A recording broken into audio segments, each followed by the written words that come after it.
It is a very special mailbag edition of Locked On New York Rangers for you guys here today. We're going to be taking questions from the loyal listeners of Locked On New York Rangers and answering them for pretty much the entire episode. Might take a quick look also at the Rangers' upcoming schedule. They will be back in action on Tuesday against the Columbus Blue Jackets. All that and more on today's episode of Locked On New York Rangers. Welcome back, Blue Shirts fans, to episode number 793 of the Locked On New York Rangers podcast. I'm your host, John Chick. Just want to thank you guys, as always, for making Locked On New York Rangers your first listen every day. We are free and available on all platforms. And like I said, going to be a very special mailbag edition of Locked On New York Rangers for you guys here today. Don't want to waste any time. Let's just go ahead, jump right into it here. I'm going to go ahead and minimize the screen for those of you watching on YouTube here. And going to take a look at the YouTube comment section. Go through a couple questions, couple comments that you guys have made in some of the more recent episodes of Locked On New York Rangers. And we're going to go ahead and start here with a question from Christopher Big Bear. I swear, you guys are just trying to make me laugh with some of these YouTube usernames that you come up with. But this comes to us, yes, from Christopher Big Bear. And he says, here's a good question for your mailbag episode. Who has been better, Georgie or Halak? And that is a good question, and I think certainly an appropriate question to answer here on today's episode of Locked On New York Rangers, since we're doing, like I said, a very special mailbag edition here. As far as, which goalie's been better, if you just look at their stats, Georgie's got Halak beat by a little bit this season. They both had good seasons. Georgie's doing a heck of a job with his new team, the Colorado Avalanche. It is a little bit apples and oranges with these two, though, because they're at very different points in their career. I mean, Jaroslav Halak is, I think, 38 years old. What's Georgie, like 25, maybe 26 at this point, somewhere in that ballpark. With Jaroslav Halak, he signs with the Rangers as a free agent this past offseason, and he does that very well aware of the fact that he's going to be the backup for the New York Rangers. No veteran goalie is going to sign with the New York Rangers if they don't fully understand and fully accept the fact that they're going to be in a backup role, and that's what Jaroslav Halak did, and he's done a good job, for the Rangers this season, really throughout the year, save for the shaky start that he got off to. With Alex Georgiev, I think he's at the point in his career where he's not really cut out to be a backup, and frankly, he's probably too good to be a backup, and he's showing that this year with what he's doing with the Colorado Avalanche. Georgie was basically just a victim of circumstance where, he looked like he might be the heir apparent to Henrik Lundqvist. There was a little bit of an opportunity there, but then Igor Shesterkin came along, put up ridiculous numbers everywhere he played, and pretty much continued to do more of the same in the NHL, and he became the guy and the Ranger franchise goalie, and the Rangers struck a deal that I think benefited everybody. Alex Georgiev goes there. As far as who's better for the Rangers, I would lean a little bit toward Jaroslav Halak for, pretty much everything I just said there, because Alex Georgiev right now, he's looking to be a franchise goalie. He went undrafted. He's not going to be content with being a backup. Jaroslav Halak will come in, embrace that role, and do a nice job with that role as he has. So as far as who fits the Rangers better right now, I would say Jaroslav Halak. But if the Rangers didn't have Igor Shesterkin and you gave me that choice, I would say Georgie, because Georgie, is the guy that's looking to be a franchise goalie, and he would have gotten that opportunity with the Rangers. You would have to think had Igor Shesterkin not come along. But we're glad, obviously, that Igor did come along. We'll keep everything rolling here. This comes to us from Mr. Pops Freshenmeyer.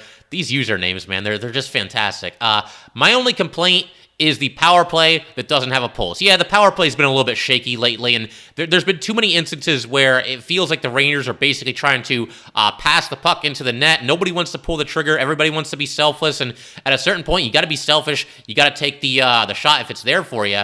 And I think another issue here might also be that it feels like, at least a little bit, they're kind of going back to the over-reliance on the one-timer to Mika Zibanejad. And again, you got to give Mika his chance. You got to let him shoot his shot, as the kids say, and take a couple cracks at those one-timers there. But you got to be able to do more than just that. There's too many good players. There's too many dynamic players, too many all-star caliber players on these power play units, both power play units, to, just kind of rely on that one play, getting it over to Mika Zibanejad. So I think the long and short of it is that they just need to shoot more, because there's times where, it feels like they're set up in the offensive zone. It feels like the penalty killers are back on their heels a little bit. They make good passes, but nobody wants to shoot the puck. I think the Rangers can solve this, I don't want to say easily, but, they can solve this issue if they just let the puck fly a little bit more. Patrick Kane in particular has to shoot the puck a little bit more on the power play, at least in my very humble opinion.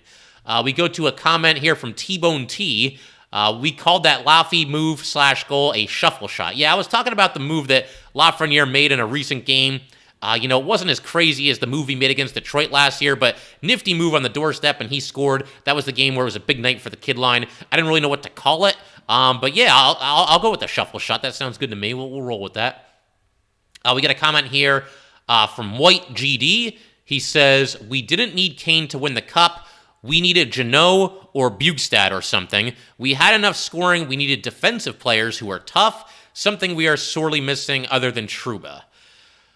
Yeah, White, I get the point that you're making here. I think, with Ranger fans, and really any fan bases, you always feel like you could use a little bit more toughness, a little bit more snarl, but I think the Rangers, a lot of people kind of sell them short in that department. In addition to Trouba, who you mentioned, you've got guys like basically the entire fourth line. VZ will get in your face. Barclay Goodrow will play a physical style. Tyler Mott will hit people. Vincent Trocheck's out there. He's hitting people left and right. You go to the defenseman, Mikkola or Harper, whichever one of them's in the lineup, they'll certainly mix it up. Ryan Lindgren will hit.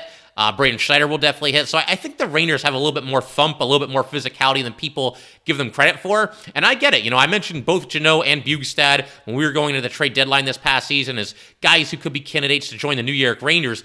But I just can't sit here and say that, somebody like Nick Bugstad would give the Rangers a better chance of ultimately winning the Stanley Cup than Patrick Kane, an all-time great, a three-time Stanley Cup champion who knows what it takes to get it done in the Stanley Cup playoffs.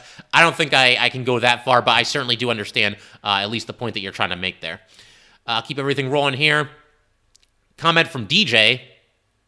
Another unexplainable slow start, another comeback win. The slow start might be from not having a morning skate due to travel time, etc., but it really places a burden on the goaltender to be on top of his game early. A great game by the Hedl, Laffy, Kako line, and Halak. Yeah, that was, those guys were kind of the story of that game. Halak, like I mentioned, he was solid throughout the game. He didn't really have any of those, true wow saves until really right near the end there. He saved his best save and his most clutch save for the biggest spot in the game. About a minute left, made a really nice save on a stuff-in try. I believe it was Reinhart who tried to stuff the puck home, and great stop there by Halak on that play. We also have a comment here from Double Defense, which, again, these usernames are just hilarious. But that's actually a New York Ranger podcast that you guys should all check out whenever you get the chance. The Double Defense New York Ranger podcast. And they write in, or Liz from that show writes in, hey, John, what are your thoughts on Miller? He's had some great moments, but seen some painful defensive plays. Hope he can show more of the good stuff once the playoffs begin. Yeah, Miller, he does have these hiccups every now and then. He had a rough game not too long ago. There was a game where, Sidney Crosby kind of baited him into making a mistake. There was another instance where, I think it was a different game, but he was in front of the Ranger net, and he inexplicably just kind of left the crease and went into the corner, left the front of the Ranger net wide open, and that ended up leading to a goal for the opposition. So that was obviously unfortunate, but for the most part, I've been happy with K'Andre Miller. For starters, he was obviously taken in the first round by the New York Rangers, and it's nice to see, a Ranger first-round draft pick really kind of pan out for this team because we've seen plenty of first-round draft picks that do not pan out at all. You go with Elias Anderson, Vitaly Krasov, and there's other examples as well. But yeah, overall, I think K'Andre Miller has done a nice job, 3 years into his NHL career here, and to your point, Liz, I think we're going to see the best of K'Andre Miller once the playoffs roll around. Last year in the playoffs, it's K'Andre Miller's first taste of Stanley Cup playoff action, and I thought he did a fantastic job. You could really make the argument that he might have been the Rangers' best, most consistent defenseman throughout the playoffs last year. You had that clip after the Rangers lost to the Tampa Bay Lightning where they were going through the handshake line, and Miller and John Cooper kind of had a moment together. And John Cooper was telling him, you're a hell of a player. Keep doing what you're doing. You're going to be a fantastic player in this league. And I totally agree. I think the sky is the limit for K'Andre Miller. And I think when the playoffs roll around, he'll be at the top of his game. And he will, play the way he did last year in the Stanley Cup playoffs. I really have no reason to think otherwise. He does have the occasional hiccup, but so far so good. I think you would have to say overall for K'Andre Miller in his development, and obviously still a very young player in this league. I think you have to like what you've gotten overall from K'Andre Miller thus far in his career. We're gonna keep everything rolling in just a second. First, though, I do want to go ahead. Take a quick second to let you guys know that today's episode of Locked On New York Rangers is brought to you by FanDuel. And we got to tell you a little bit about FanDuel here. The tournament is heating up, and there's no better place to get in on the action than FanDuel, America's #1 sportsbook. That's because right now, FanDuel is giving new customers a no-sweat first bet up to $1,000. That's up to $1,000 back in bonus bets if your first bet does not win. Just go to FanDuel.com/lockedon and sign up today to claim your no-sweat first bet. Then you can wager on everything, from the money line to point spreads to which team will be cutting down the net, all on an app that's safe, secure, and super easy to use. So don't miss your shot at a no-sweat first bet up to $1,000 when you join FanDuel today. Just go to FanDuel.com/lockedon to sign up. Make every moment more with FanDuel. All right, we just want to go ahead and thank you guys, as always, for making Locked On New York Rangers your first listen every day. We are free and available on all platforms, including YouTube.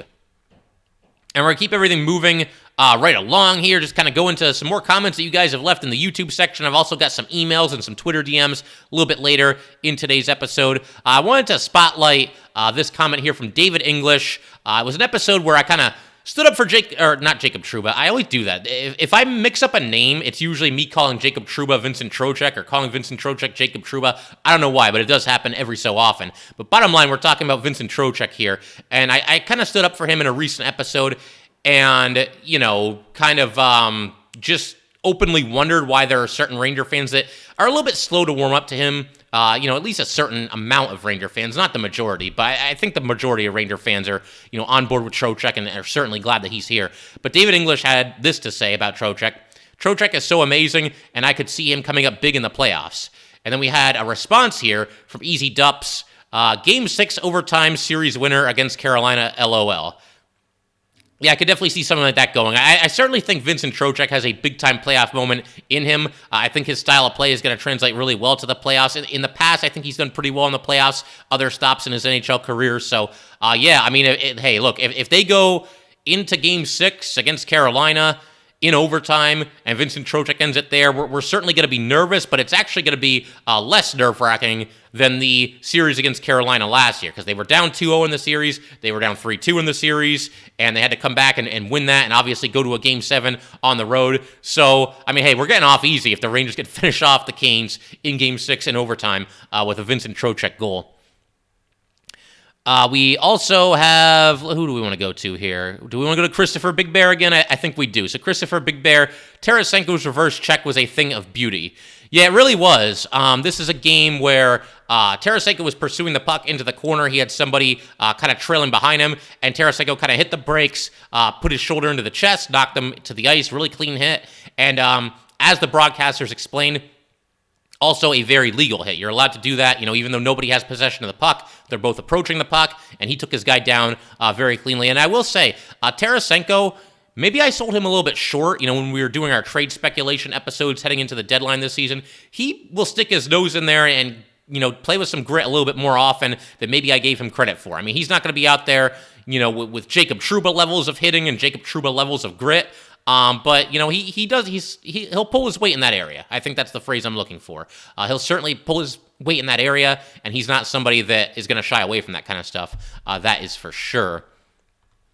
We'll go to a comment here from Richard as well, and I'll kind of summarize this comment here. So basically, there was something where I was talking about how the Rangers, I feel like they've been a little bit sloppy when it comes to their line changes. And Richard mentioned the fact that, I'll read you a sentence from his comment here. It feels like the Rangers draw way more too many men on the ice penalties than they take. So I don't agree that is a problem that will be worse in the playoffs. And then DJ responded here, and he kind of said what I'm about to say. When I was talking about that, when I was talking about the Rangers, having issues with their line changes, I wasn't really referring to them taking too many men penalties, because I don't think that's been a problem for the Rangers at all this season. It'll happen every once in a while, but I certainly don't think that the Rangers have taken an egregious amount of too many men penalties this season. What I was talking about was when they leave the ice, when they go up for a line change, it's a little bit slow sometimes, it's a little bit sloppy sometimes, and guys will just be a little bit, too casual maybe going off the ice and jumping onto the ice. And there's times where, they'll do the line change before they really should. The puck will be in the neutral zone and you got guys going off the ice instead of, getting it deep into the attacking zone and then going for the line change. That's been my issue more so than too many men penalties. And I think that can really, end up burning you come Stanley Cup playoff time. I do want to keep everything rolling in just a second here. We're going to get into a couple more of your guys' YouTube comments. And then, like I said, there were a couple of emails that I want to get to and a really fun question from Rich. And we're going to save that for the end of the episode. It has to do with the Pittsburgh Penguins, and we're going to have some fun with that one. And we will do all that in just a second.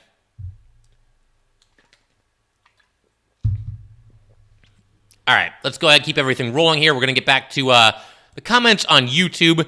And this is a question that comes to us from ReadyXXI. This is what he said after the Rangers' most recent loss, the loss to the Carolina Hurricanes, where the Rangers had the lead in the third period and then kind of let it slip away, and the Canes obviously got the Rangers there in Madison Square Garden. Rangers paid them back a couple of days later. But ReadyXXI says, they are a group of guys, not a team. Listen, I respect your opinion. I'm not sure I've ever disagreed with a YouTube comment more than this one. The Rangers, I don't know where anybody gets this kind of an idea where it's a group of guys and not a team. I mean, just watch them interact with each other. Watch how happy these guys are whenever somebody scores a goal, whenever something good happens. Watch, at the end of the game, you've got Mika and Kreider and Trocheck. They're all congratulating everybody as they leave the ice. Everybody's hugging. Everybody's happy. They do their stick raise at the end of the game. Whoever's in goal, every player goes up to them, gives them the little headbutt. And to me, it just seems like a group where there's not a ton of ego in that room. They were talking a little bit on the broadcast not too long about how, the kids would like to be out there more, but it's about winning and it's about the team, and they'll play whatever role that they're asked to play. And I just feel like, when you watch this team interact with each other, you watch some of the things that happened last season in the playoffs. I don't think a team that's a group of guys and not a team, and granted, there's a couple new players on the team this year, but I don't think a team that's a group of guys and not a team is going to come back from 3-1 down against Pittsburgh, is going to come back from 2-0 down against Carolina, is going to make it to the Eastern Conference Finals. I just don't think a team that fits that description, that would be the case at all. And again, just watching these guys interact with each other, throughout the last couple of seasons here, I think that is maybe the strength of this New York Ranger team, is the team chemistry, the team camaraderie, the fact that these guys all have each other's backs. And I just don't know where anybody gets the idea that, they're not an actual team.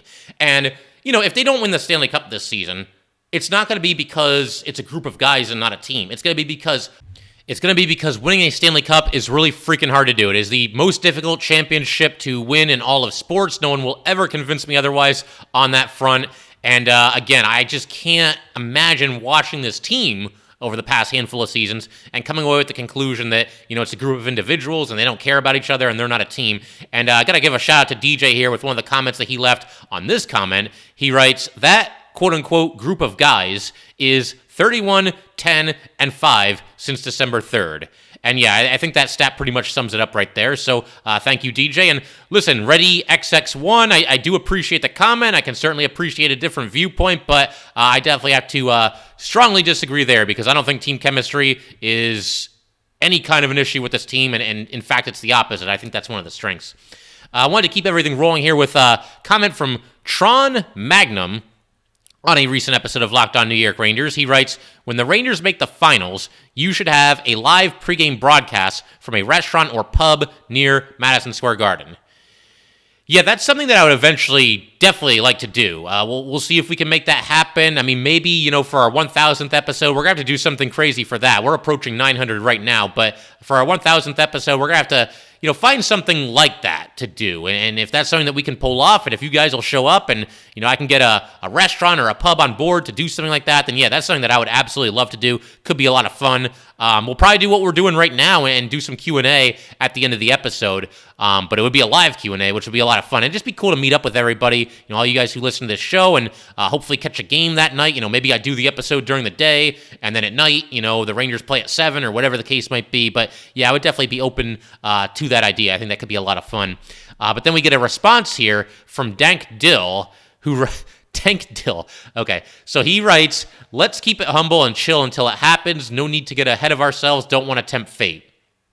And yeah, I get what he's saying here because, obviously there's no guarantees that the Rangers are going to make it to the finals. I think they have a great chance. I think they have as good of a chance as just about any team probably in the NHL. You know, they really have a loaded roster, and they're playing extremely well down the stretch here. They've got a great blend of young guys, old guys. There aren't really any glaring weaknesses when you look at this New York Ranger team. So I think they certainly have a chance, but I'm always the same way. I mean, there's no guarantees. And, you know, the Rangers are going to be up against, even in the first round, they're going to be up against an excellent opponent, and the Rangers probably will not have home ice advantage for that game. So one step at a time here. We got to finish the rest of the regular season, and then, hopefully march through the playoffs one game and one round at a time.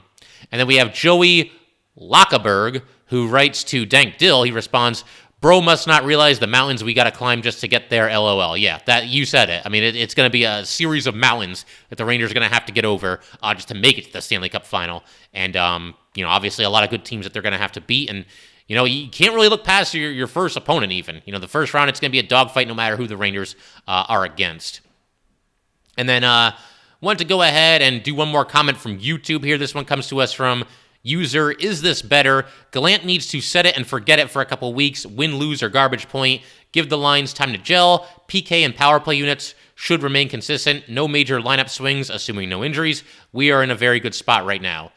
And this was written about 3 weeks ago. This is actually, I think, the last episode that I did before I took my little break there. And it does seem like the Rangers, more so now than probably at any other point this season, do seem to be somewhat settled into a lineup. There's always going to be little tweaks here and there, but it seems like for the most part, they're rolling with the same lineup night in and night out. And obviously, that doesn't factor in the Lindgren injury. Obviously, you got to shuffle the deck a little bit there as far as your defensemen are concerned.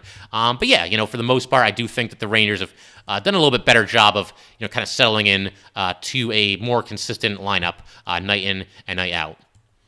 Got a couple more here today. I want to go ahead and shift our attention to a couple of messages that I got on Twitter, as well as a couple of emails as well. We're going to start with a Twitter message that I received from Anthony. Anthony writes, "Cool little talking point. We sometimes see Kakko on the PK. Why not Laffy?" Yeah, I mean, I don't think there's any, major reason for that. I think right now, maybe the coaching staff just trust Kaapo Kakko in that situation a little bit more than they trust Alexis Lafreniere. I do remember, a couple of years ago in the preseason and even into the regular season a little bit. In fact, it was just last year. Gallant tried this. He experimented with both Kakko and Lafreniere on the PK. At the time, I didn't think either one of them really played all that well in the PK role. And it was kind of a short-lived experiment, but we do see Kakko get out there every now and then, current day with the Rangers. There's certainly other forwards that the Rangers look to go to before Kakko, but we do see Kakko out there every once in a while. And for the most part, I think he's done a nice job with it. Could Alexis Lafreniere kill penalties if you absolutely needed him to? I think he could probably handle that. But right now, he's pretty far down as far as, PK pecking order is concerned. And something else that might impact us at least a little bit, Lafreniere is on the second power play unit right now. Kakko's not really getting any power play time, so that might be just a way of getting him on the ice. And if Gallant likes what he sees and Kakko does a good enough job on the PK, then I suppose, we'll continue to see him at least a little bit on the penalty kill. We got 2 emails from John here, 2 for the price of 1. He wrote to me during a Ranger loss. "John, this is an emergency email during second intermission of the game. Regardless of what happens the rest of the way, the Rangers must find a way to keep Tarasenko. He's tough to move off the puck. He has great skills shooting, and he's only 31. If it means trading a kid, so be it. Preferably Miller and not Hedl or Kakko. Hope you're feeling better. Have a great vacation." And then he also wrote a couple minutes later another email from John. John, also the another email from John to John. John, also the Rangers gave up number 1 pick for Tarasenko as opposed to giving up not much for Kane. Trade Miller and or Lindgren if needed to keep Tarasenko, and it solves right wing issues. We have Zach Jones and others in the AHL. Also, Mikkola takes too many penalties. When Miller comes back, I would contemplate playing Harper over Mikkola. I feel so bad for Mott. Poor guy has taken 3 or 4 hellacious hits since he came back. Just had to get some stuff off my chest. Yeah, thanks for the email, John. That idea of possibly trading one of the kids or one of the defensemen in an effort to keep Vladimir Tarasenko, it makes more sense than I want it to make. It's not something that I had really thought about. And I've discussed the idea of the Rangers possibly trading Ryan Lindgren. I would think it would happen, if it does happen, after next season as opposed to after this season. But to your point, yeah, I mean, the Rangers, they're pretty loaded when it comes to their defense. And you've got Fox is under contract long-term. Jacob Trouba's under contract long-term. Braden Schneider's still on his ELC. The Rangers do have guys like Zach Jones and Matthew Robertson in the AHL. We'll see how their development continues to come along here. You can always, bring in an inexpensive veteran as your number 6 defenseman for a couple of years. I would definitely not trade Miller and Lindgren. That's too much. I would not go that far.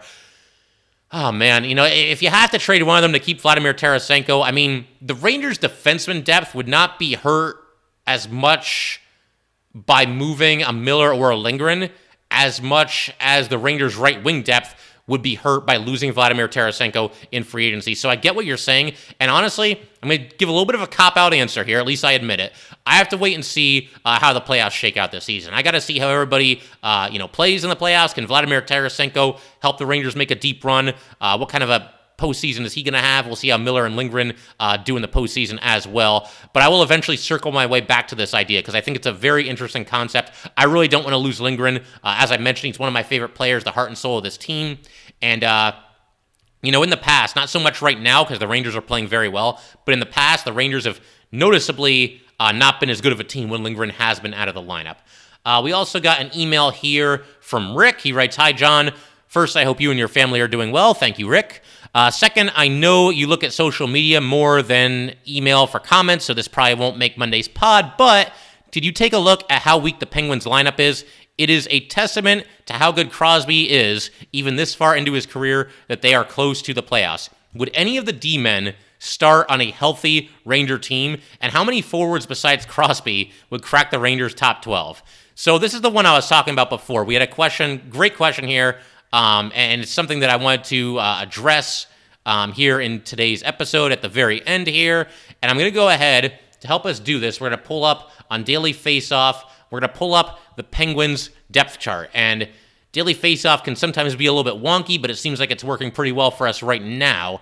And so, yeah, to your point, I think for sure, you got to start with Crosby. He would crack the Ranger top 12. I don't think anybody can argue against that, regardless of how you might feel about Crosby. I would still put Malkin there. I know Malkin isn't the player that he used to be, but still a solid player and a steady source of points in this league. I think certainly Gensel, he's obviously emerged. Playing with Crosby helps, but he's emerged as, a really good player in this league as well. And after that, you could make a case for guys like Brian Rust, guys like Jason Zucker, but you look at the bottom 6 of this Penguin team right now, and even Michael Granlund in the top 6. I know Penguin fans are not happy at all with him. They traded for him. He hasn't really done much of anything to help them. You look at the bottom 6 for this Penguin lineup right now, and man, it is grim. Look at this. Third line, you got Heinen, Poling, and Rickard Rakell. Now, Rakell is a decent defensive forward, but the Rangers have enough of them. I don't think the Rangers would need Rakell in their lineup at all. The fourth line, O'Connor, Jeff Carter, and Josh Archibald. And again, none of them are cracking the lineup either. And don't take my word for it when it comes to somebody like Jeff Carter. Just go on Penguins Twitter and see what the Penguin fans are saying about Jeff Carter. You'd be hard-pressed to find anything positive being said. And as far as the defensemen, I think you'd still have to put Letang in there. Again, maybe not as good of a player as he once was, but again, a very solid player in this league, as you could say the same for Malkin.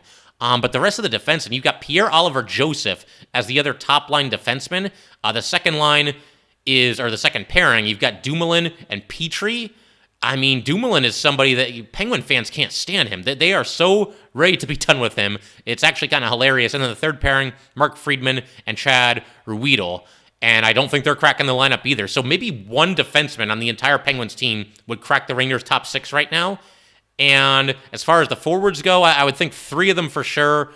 And you could maybe make a case for number 4 and number 5, but that's about it. And that I think to your point, that is a testament to Crosby and how good he still is. The fact that he's got this team, still if the season ended right now, I'm pretty sure the Penguins would make the playoffs. So obviously credit to him. And then just one more comment. This one came in, right before I hit record today, and I want to give a shout out to Dan. Because, Dan and I are actually about to play each other in the Locked On New York Rangers Fantasy Hockey Championship round here. And a message from Dan here, a longtime listener of Locked On New York Rangers. He says, "Hey, John, here's to a terrific final. We made it. Hands down, this has been the toughest fantasy league I've ever been a part of, and I've been doing fantasy sports since 1989. I go back to the early days when we would meet at a neutral place and have all our pre-draft stats and charts. It was an all-night thing. Are you in a fantasy baseball league? Let me know. All the best this week. We'll see where the chips fall next Sunday. And thanks for reaching out, Dan. And hey, you know what? May the best team win as far as the fantasy championship round is concerned. And always great to hear from you. I am in a fantasy baseball league. I've got my draft later tonight. Maybe at some point we can expand Locked On New York Rangers to other sports as far as fantasy leagues are concerned. We can maybe give that a shot somewhere down the road. I'm not sure if everybody that plays in our fantasy hockey league is a baseball fan, a football fan, whatever the case might be. But something we could definitely keep our options open for. But that will pretty much do it for today, guys. Love doing these mailbag episodes. It's always so cool to hear from you guys and, just kind of, take the pulse of the New York Ranger fan base, see how everybody's feeling, see what everybody's kind of buzzing about. But that will do it for today, guys. Once again, if you'd like to get in touch with this podcast, please send an email to lockedonnyrangers@gmail.com. Once again, that is lockedonnyrangers@gmail.com. And definitely give us a follow on Twitter as well, @LO_NY_Rangers. Once again, that is @LO_NY_Rangers. And definitely subscribe to Locked On New York Rangers YouTube channel. One last note that I want to mention here before I leave, though. The Rangers, it's Monday as I'm recording this. Rangers do not play tonight, but they actually can clinch a playoff spot. This will happen if the Senators beat the Panthers in regulation and if the Canadiens beat the Sabres in any fashion. So we'll see if that happens tonight, or maybe the Rangers can just beat the Blue Jackets tomorrow night and clinch it themselves. We'll see how all the chips fall here. But once again, thank you guys as always for tuning in, and I will see you next time. Thanks for making Locked On New York Rangers your first listen every day. Now make your second listen Game to Game NHL. Every moment, every top performance, every result. Locked On Game to Game covers every game from across the NHL with local analysis that only Locked On can deliver. Follow Game to Game on Locked On NHL, available on the Odyssey app, YouTube, and wherever you get your podcasts.